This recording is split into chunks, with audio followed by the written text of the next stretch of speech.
Il est mort au pouvoir après avoir mis en place la plus longue dictature d'Europe. Voici l'histoire de Francisco Franco, le fasciste espagnol. Né en 1892 dans la province de Galice, située dans le nord-ouest de l'Espagne, Francisco Franco est issu d'une famille de tradition navale. Destiné à s'engager dans la marine, il intègre finalement l'armée et s'illustre dans les campagnes coloniales au Maroc, ce qui lui vaut une ascension fulgurante dans la hiérarchie militaire.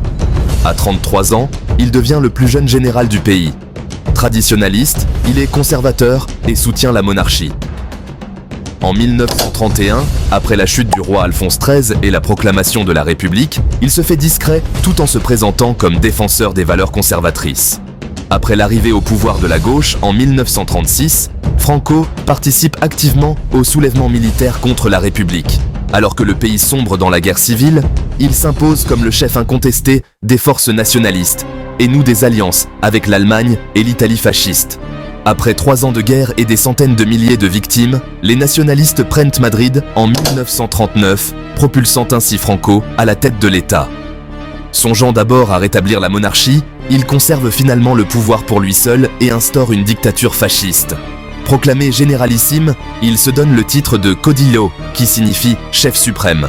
Il adopte une politique de répression massive contre les républicains, les communistes et autres opposants, menant à des milliers d'exécutions et d'exils. Il impose également une censure rigoureuse et favorise l'Église, qui devient un pilier essentiel du régime. Dans les années 60, l'Espagne connaît un essor économique, appelé le miracle espagnol, qui modernise partiellement le pays tout en maintenant l'autoritarisme franquiste. Franco s'efforce de garantir la continuité de son régime après sa mort en désignant le prince Juan Carlos, petit-fils d'Alphonse XIII, comme son successeur.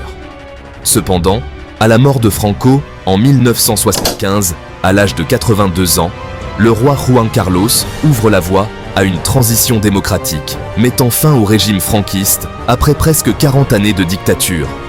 La transition démocratique qui a suivi la mort de Franco a permis à l'Espagne de tourner la page.